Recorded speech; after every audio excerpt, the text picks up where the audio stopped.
কারণ এই পৃথিবীতে আমি দেখলাম গোপালী, নেপালি আর মোদিজি এসব পালানোর ধান্দায় আছে।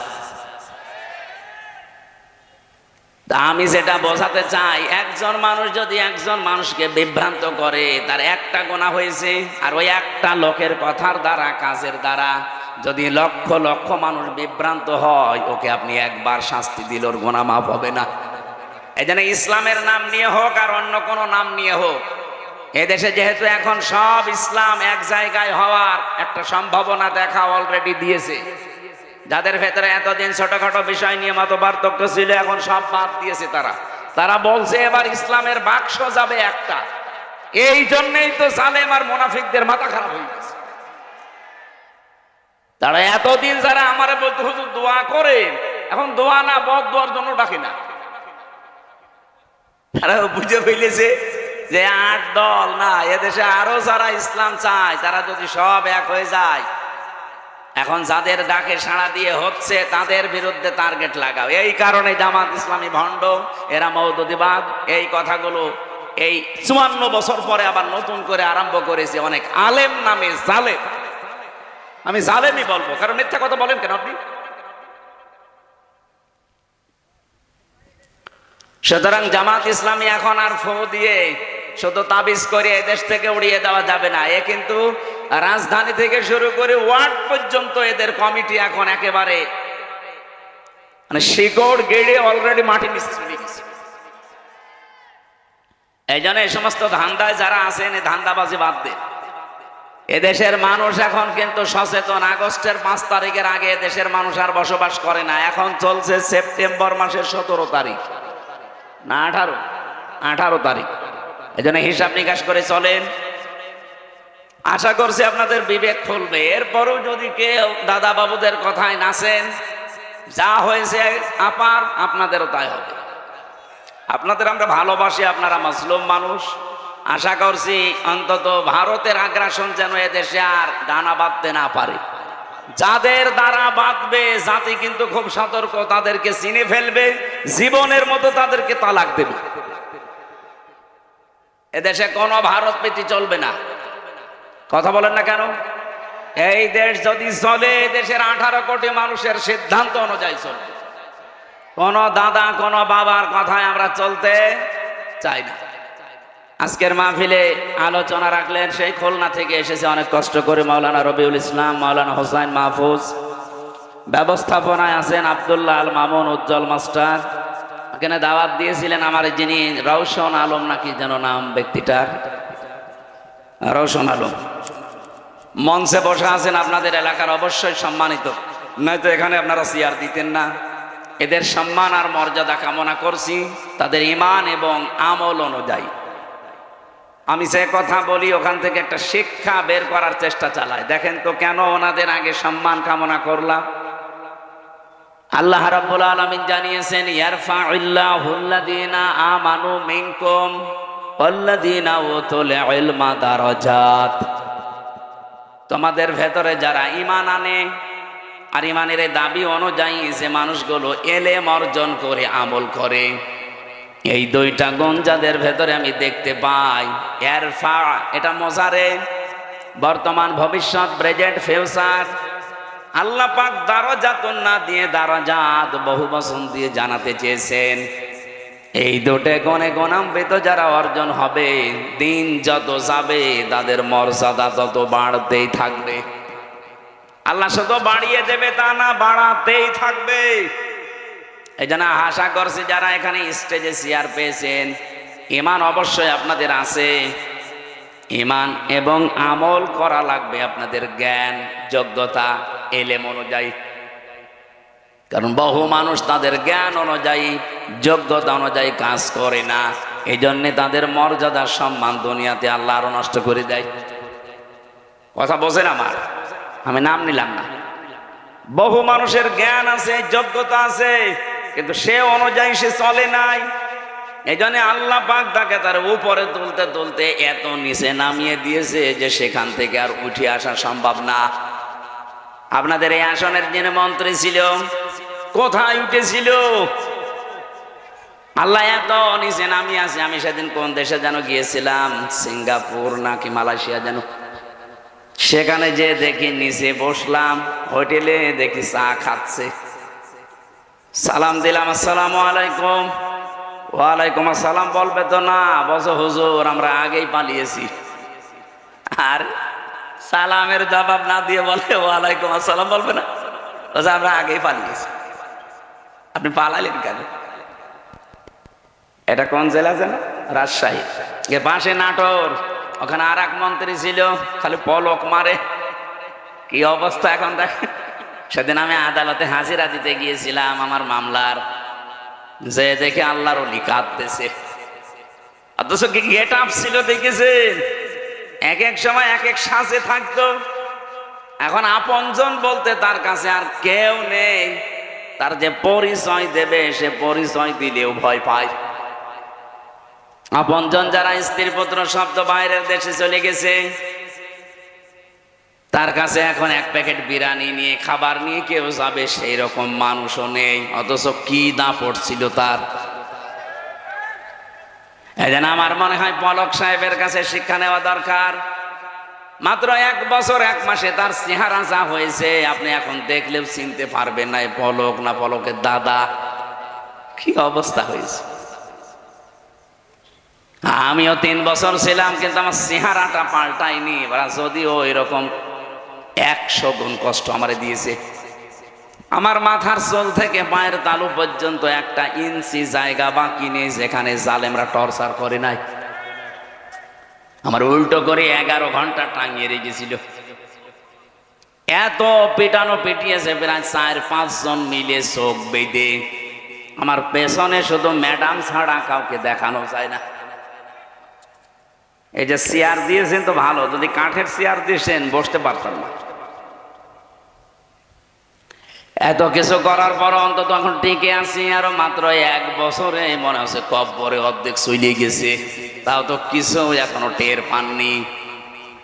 জালেম যারা এখনো পর্যন্ত, যে মানুষগুলোর বৃদ্ধি কমে না, তারা যেন মাঝে মাঝে পলকের দিকে একটু তাকায়। তাকানো লাগবে না, শুধু ওর ছবির দিকে তাকাবেন আর পলক মারবেন। এই জন্য জ্ঞান ছিল তার, ইমানও ছিল কম বেশি, কিন্তু জ্ঞান অনুযায়ী কাজ না করার কারণে আল্লাহ তুলেছিল উপরে। এখন এত নিচে নামিয়েছে, সেখান থেকে উঠে আসা আর সম্ভব না। যা স্বপ্ন দেখতে পারেন, কিন্তু বাস্তবে রূপ নেওয়া অত সহজ না। এই জন্য যারা বসে আছেন, আশা করছে ইমান আছে এবং জ্ঞানও আছে।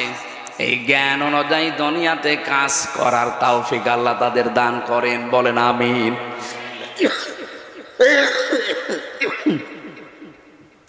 সামনে বসা মুসলমান ভাইরা কষ্ট করে আছেন বসে। এটা একটা আলিম মাদ্রাসা, এখানে বহু আলেম আছে।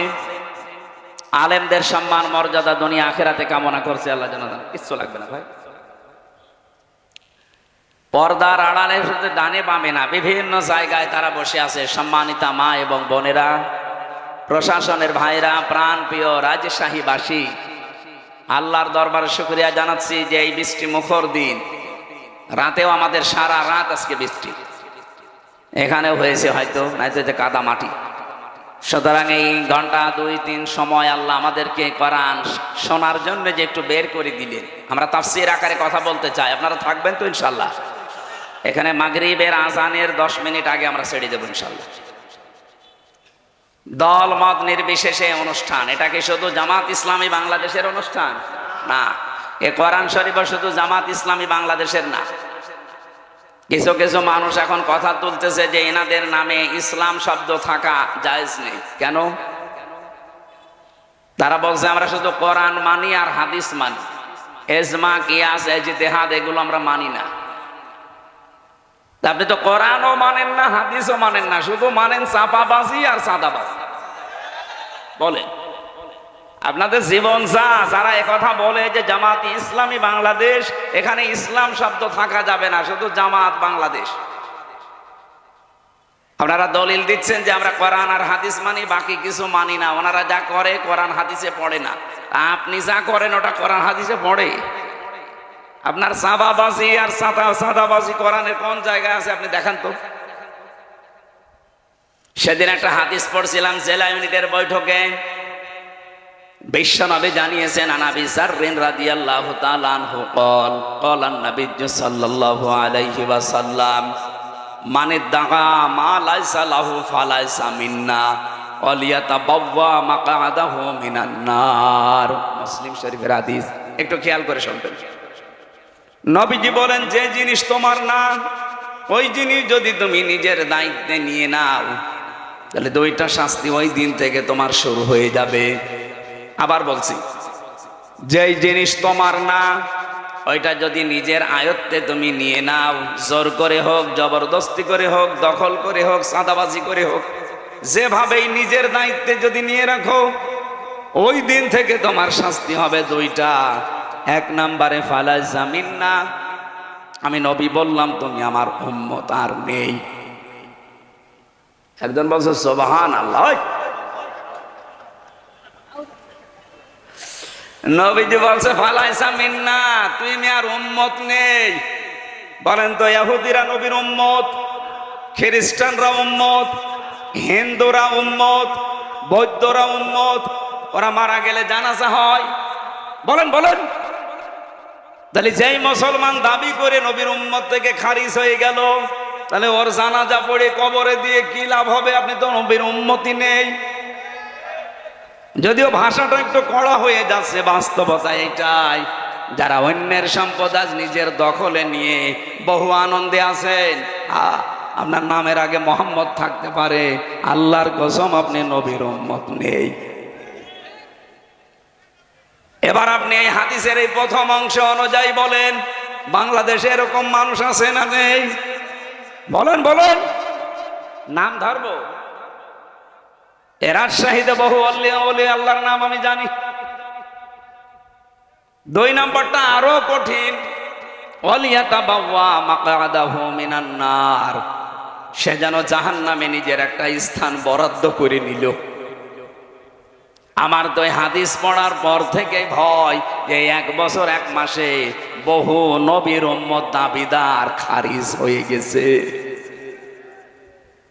আমি আমার কুষ্টিয়ারটা জানি, বহু মানুষ এখন আর নবীর উম্মত নেই।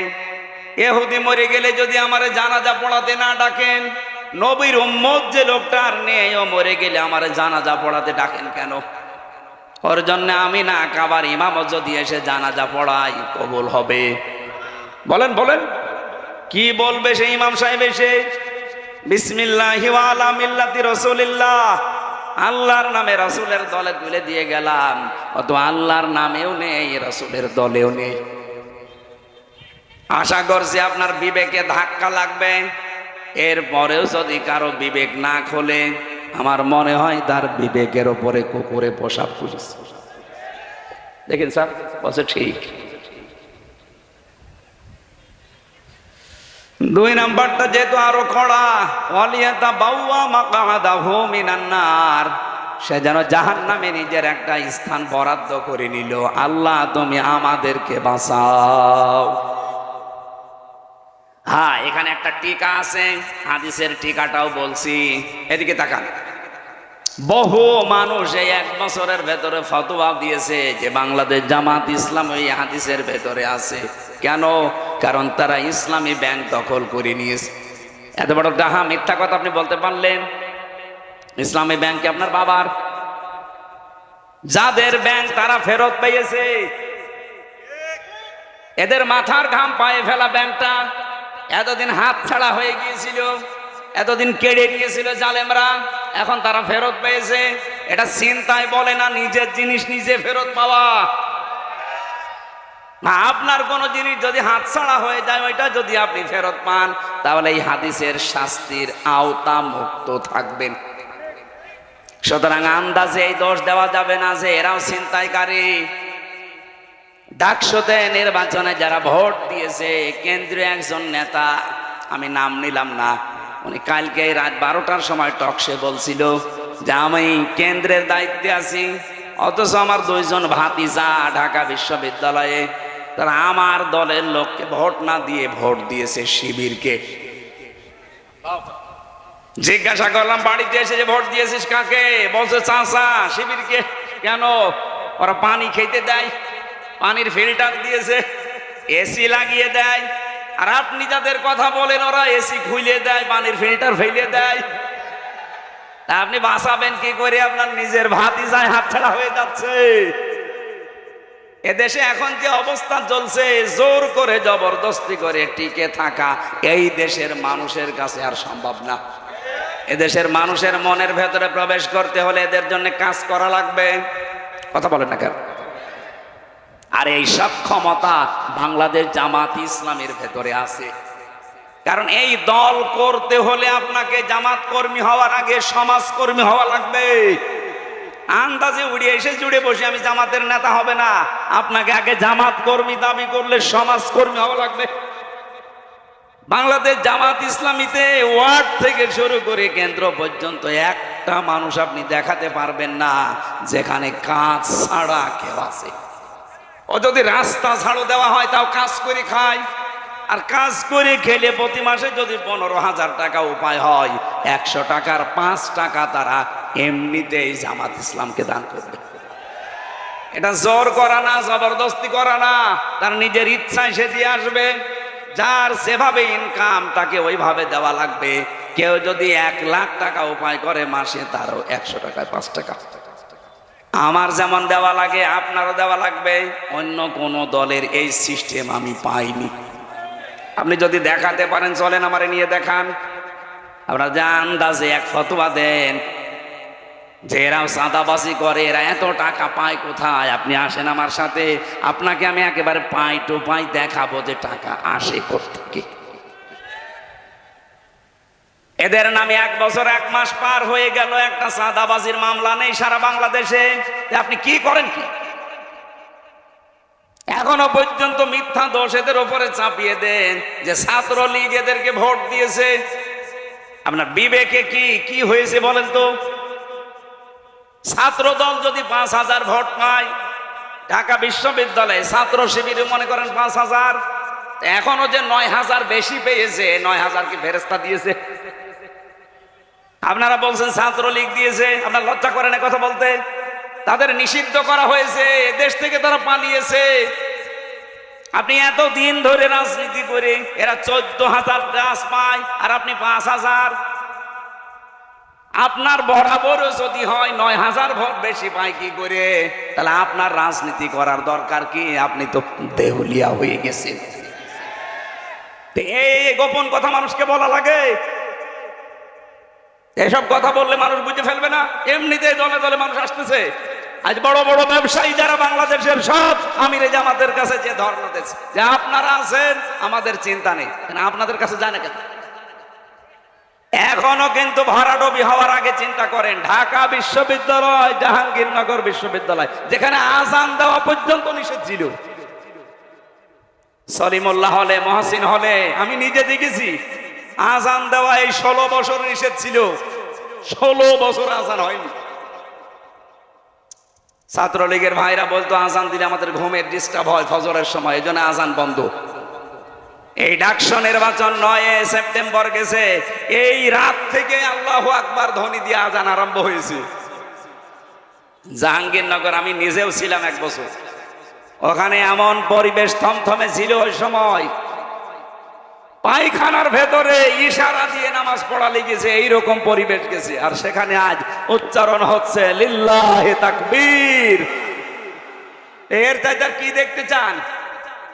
ডাকসু জাকসু যদি এই অবস্থা হয়, আপনি রাজশাহী এ তো শিবিরের আতুর ঘর, আর চট্টগ্রামে তো অলরেডি শিবির জন্ম হয়ে গেছে।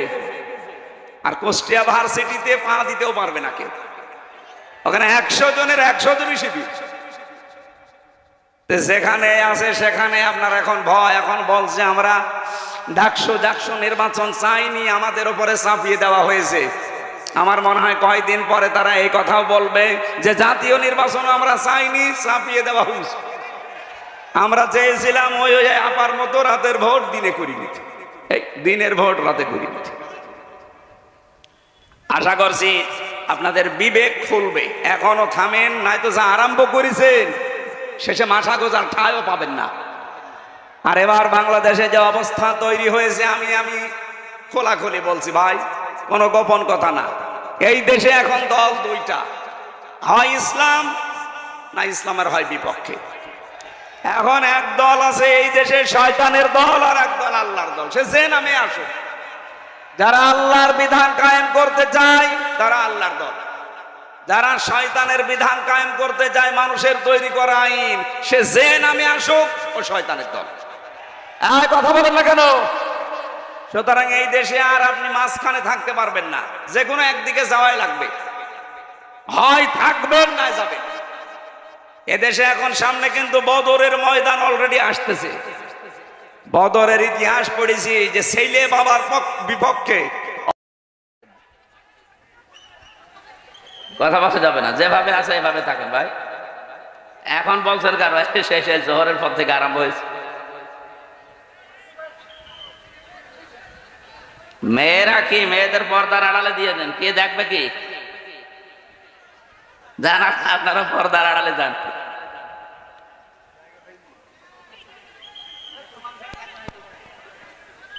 আর বড় জায়গা ছিল না চাইতে, যেভাবে আছেন কষ্ট করেন। আজকে ঘন্টাখানেক কথা বলবো ভাই,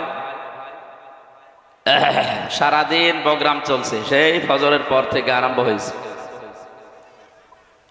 আর এই মিডিয়া ম্যান যারা আছেন, বসার তো জায়গা নেই, আপনারা আশপাশে চলে যান, ওনারা পেছনে যেন ডিস্টার্ব ফিল না করে। দেখ, ونشهد أن لا إله إلا الله وحده لا شريك له شهادة موصلة إلى الجنان ونشهد أن محمدا عبده ورسوله المبعوث فينا بالهدى ودين الحق ليظهره على الأديان صلى الله عليه وعلى آله وصحابه الكرام ما دام الشمس والقمر بجريان والنجم والشجر يسجدان فقد قال الله تعالى في كلامه المجيد وبرهانه التوحيد أعوذ بالله من الشيطان الرجيم بسم الله الرحمن الرحيم يا بني آدم قد أنزلنا عليكم لباسا قد أنزلنا عليكم لباسا يواري سوآتكم وريشا ولباس التقوى ذلك خير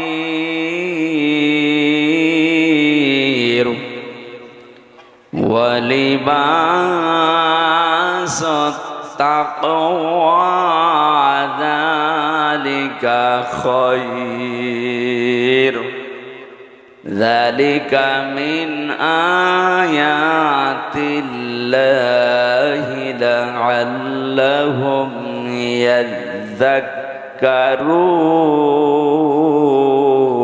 يذكرون صدقت يا ربنا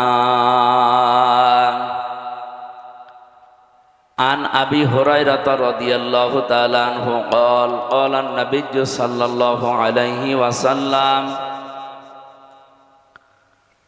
كل أمتي يدخلون الجنة إلا من أبى قيل يا رسول الله من هو أبى قال رسول الله صلى الله عليه وسلم من أطاعني دخل الجنة ومن عصاني فقد أبى رواه ইবনে মাসা وقال تعالى في شان حبيبي إن الله وملائكته يصلون على النبي يا أيها الذين آمنوا صلوا عليه وسلموا تسليما اللهم صل على محمد وآله وصحبه وبارك وسلم জীবনে কখনো তুমি মিথ্যা বলনি, তাই তো তোমায় পেতে কাঁদে ধরনি। তোমারই মতো নেতা পেলেও গো ফুটতো সুখেরি গোলা চামেলি বকুল। সুবহানাকা লা ইলমা লানা ইল্লা মা আল্লামতানা ইন্নাকা আনতাল আলিমুল হাকিম। আলহামদুলিল্লাহ। বাংলাদেশের ঐতিহ্যবাহী জেলা রাজশাহী চারঘাট থানার অন্তর্গত নন্দনগাছি হাবিবপুর আলিম মাদ্রাসা ময়দানে বাসুপাড়া দারুল কোরআন হাফিজিয়া মাদ্রাসার উন্নয়ন কল্পে তাফসিরুল কোরআন মাহফিল, এটা 56 বছর চলছে, ঐতিহাসিক একটা অনুষ্ঠান। সম্মানিত সভাপতি জনাব নজরুল ইসলাম সিভিল ইঞ্জিনিয়ার দামাত বারকাতুহুমুল আলিয়া, প্রধান অতিথি সহকারী সেক্রেটারি বাংলাদেশ জামাতে ইসলামী রাজশাহী জেলা শাখা। উনি এই আসনের জন্য বাংলাদেশ জামাতে ইসলামী থেকে নমিনি, এমপি পদপ্রার্থী নয়। কে যেন ঘোষণা দিল যে উনি এমপি পদপ্রার্থী না। বাংলাদেশ জামাত ইসলামী থেকে যে 300 জনকে ঘোষণা দেওয়া হয়েছে এরা একটাও পদপ্রার্থী না। এরা যদি পদ চেয়ে নেয় কোনোদিন পাবে না। এটা বাংলাদেশ জামাত ইসলামী একটা দৃষ্টান্ত স্থাপন অলরেডি করে ফেলেছে বাংলাদেশে, যা এখনো অন্য কোনো দল করতে পারে নাই। বলেন অন্য কোনো দল দেখেন কি শুরু হয়। আমরা এই যে 300 জন নমিনেশন পেয়েছি সারা বাংলাদেশ থেকে, আমরা কেউ পদপ্রার্থী না। এমনকি আমি নিজে কুষ্টিয়া 3 আসনে, উনি বাঘা 4 ঘাটের জন্যে। বলেন তো, জিজ্ঞাসা করেন ওনারে, উনি সেই দিন নাম ঘোষণা হবে ওই দিনও জানতেন কিনা? জানতেন না। অথচ এই পদ পাওয়ার জন্য দেখেন বাংলাদেশে অনেকেই সামনে মারামারি করে মরে যাবে। আমি কি বেশি বলে ফেললাম? না, আপনি দেখবেন তারপরে বলবেন। এ পদটা নিয়ে আসতে কমপক্ষে 5-7 কোটি 10 কোটি 20 কোটি টাকা তো লাগবেই। এমনকি এ পদ পাওয়ার জন্য অনেকে মরে যাবে, কারণ তাদের উদ্দেশ্য শুধুমাত্র জনগণের সেবা করা না, তাদের আর একটা সেবা আছে। কিন্তু জামাত ইসলামী থেকে এইরকম কোনো ধান্দাবাজ নেই।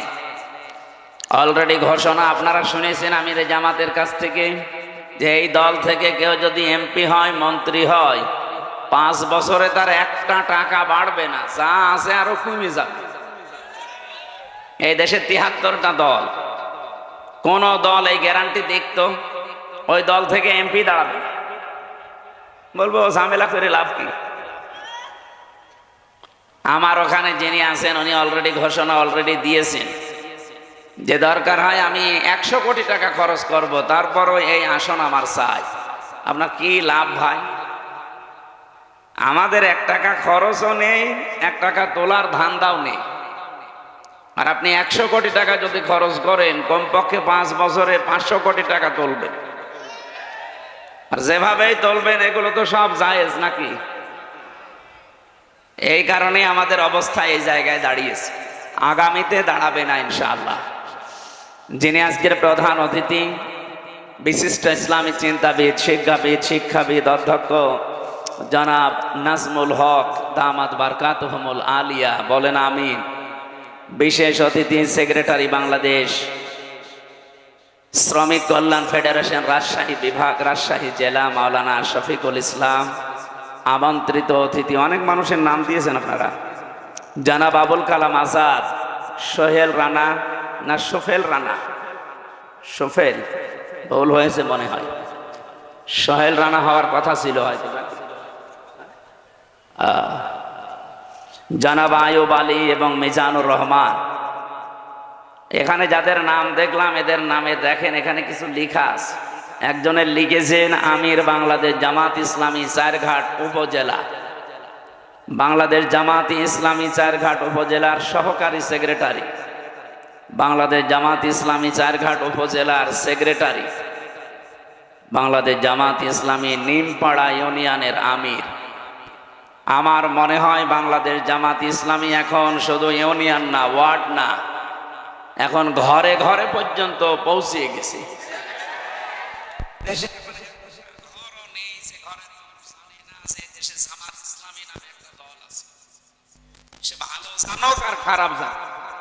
এই কথা বলে না কেন? এই খারাপ জানানোর পেছনে এই 54 বছরে যারা দায়িত্বে ছিল তারা দায়ী। এরা এই সত্য মিথ্যা মিশ্রণ করে এদের বিরুদ্ধে শুধু প্রোপাগান্ডা চালিয়েছে, অথচ জনগণের কাছে 54 বছর আসতেই দেয়নি। 1 বছর মাত্র এসেছে, দেখেন দলে দলে পালে পালে মানুষ এখন ইসলামে আসতেছে। বিশেষ করে ডাকসু আর জাকসুর পরে তো টর্নেডো বয়ে যাচ্ছে দেশে। আমি তো আর রাজশাহী শুধু না, এই দেশের 630টা থানা, প্রায় সব জায়গায় কম বেশি দৌড়াচ্ছি। সারা দেশে একটা ঝড় উঠে পড়েছে ডাকসু জাকসুর পরে। এখন অধিকাংশ মানুষ বলছে আর কোনো দিকে নেই, এখন আছে আল্লাহর বিধান কায়েম করার জন্য যা হয় হবে। গত শুক্রবারে আমার ইউনিয়নে জমার নামাজের পরে 18 জন নেতা সবের নেতৃত্ব দেয় এলাকায়। তারা বলছে এতদিন ভুল পথে ছিলাম, এখন আল্লাহর বিধান কায়েমের জন্য আপনার হাতে হাত দেব। আমি বললাম কালেমা পড়ানো লাগবে? বলছে না, কালেমা পড়ানো লাগবে না, তবে আসি আপনার সাথে। এতদিন বলে ডাকসো আর জাকসো আমাদের বিবেক খুলে দিয়েছে। সারা দেশে আমি কোরআনে কারিমের একটা আয়াত পড়ছিলাম, এর আগেও বহুবার পড়েছি। ইযা জা নাসরুল্লাহি ওয়াল ফাত, যখন আল্লাহর সাহায্য আসবে হে নবী আপনি বিজয় দেখতে পাবেন। এই যে বিজয় যখন আপনি দেখতে পাবেন, কমপক্ষে 9টা নমুনা আসবে আপনার সামনে। কোন জাতিকে যদি আল্লাহ বিজয় দান করে 9টা জিনিস একটা একটা করে তাদেরকে দেখায়। প্রথম নাম্বারে ওয়ারাইতান নাসা ইয়াদখুলুনা ফি দীনিল্লাহি আফওয়াজা, হে নবী আপনি দেখবেন দলে দলে পালে পালে মানুষ ইসলামে প্রবেশ করছে। সেদিন 100 হিন্দু পরিবার এসেছে। হিন্দু মানুষরাও এখন বিশ্বাস করছে দেশে ইসলাম ছাড়া নিরাপদে থাকার কোনো দল নেই। গোবিন্দচন্দ্র পরামানিক, হিন্দু মহাজোটের মহাসচিব সারা বাংলাদেশের, এই লোকটা সেদিন ফেসবুকে লাইভে এসে জানিয়েছে এই দেশে যদি জামাত ইসলামী রাষ্ট্র ক্ষমতা পায়, যত ধর্মের লোক দেশে আছে সবাই নিরাপদে থাকবে। আমার মনে হয় হিন্দু গোবিন্দচন্দ্র পরামানিককে আমি কানে কানে বলে দিয়েছিলাম। হিন্দু মানুষ সেই বিশ্বাস করতে পারে, অথচ অনেক আলেম পর্যন্ত এখন দেখছি নামধারী জালেমের কাতারে। মুরব্বী মানুষ একবার কবরে একবার টাঙায়, তা এখনো পর্যন্ত জালেম মুনাফিক এবং রাম আর বামদের টাকা খেয়ে ফতোয়া দিচ্ছে যে জামাত ইসলামী কোনো ইসলামী দল না, এটা ভণ্ড ইসলাম, এরা মওদুদের মতবাদ কায়েম করতে চায়। আপনি মরণের আগে এরকম মিথ্যা কথা মিথ্যা তহমত দিতে পারলেন, আপনার তো ঈমান নসিব হবে না। এত বড় মিথ্যা তহমত দেন কি করে? উনি জেলার সহকারী সেক্রেটারি, জিজ্ঞাসা করেন তো এই দেশে জামাত ইসলামী মওদুদিবাদ প্রতিষ্ঠা করতে চায়। মওদুদি আমাদের ইমামের, আমাদের মাযহাবের ইমামও না, ওনার কোনো মাসলাও আমরা নেই না। ওনার একটা বিষয় শুধু আমরা নিয়েছি যে গণতান্ত্রিক পদ্ধতিতে ইসলাম কায়েম করা। হ্যাঁ, আপনার কাছে যদি এটা ভালো না লাগে আপনি অন্য কোনো পদ্ধতি দিতে পারেন, দেন। আমরা তাকে মাযহাবের ইমাম মানি না, কোনো মাসলার ইমামতারে মানি না। আর আন্দাজে এই তহমতটা আপনি এই 54 বছর লাগিয়ে দিয়েছেন। এই মিথ্যা কথা বলার জন্য আমার মনে হয় তার তওবা করা উচিত, না করলেও লোক বেঈমান হয়ে মরবে। কারণ তার জন্য লক্ষ লক্ষ মানুষ বিভ্রান্ত হচ্ছে। একটা মানুষ যদি একজনকে মেরে ফেলে, তাকে মেরে ফেলেন, তার গুনাহ শেষ। একজন মানুষ যদি 1000 মানুষ হত্যা করার কাণ্ডারি হয়, যেমন হাসিনা, ও তো একজন মারে নাই, ও মানুষ একজন, কিন্তু মানুষ হত্যা করার তালিকায় ওর নাম লক্ষ লক্ষ। এখন হাসিনাকে যদি আপনি একবার মেরে ফেলেন, ওর গুনাহ মাফ হবে না, ওরে কমপক্ষে 2732 বার মারা লাগবে, তাও শুধু 24 সালের জন্য। আর বাকি সালগুলো বাদ দিলাম। একজন মানুষকে আপনি এতবার মারতে পারবেন? ওর এত জীবন আছে, আর ওর যা জীবন ও তো জীবনই না, ও তো বোনাস হায়াতে আছে। কি কথা বলেন না? ও কি বেশি থাকার কথা? এখন তো মরে যাওয়া দরকার, কারণ এখন আমাদের হায়াত নিয়ে বেশি আছে। যদিও আমাদের দেশে নেই, যেখানে আছে ওই দেশের মানুষের হায়াত এত না গড়, ও যতদিন বেঁচে আছে অন্তত ওনার মরে যাওয়া উচিত।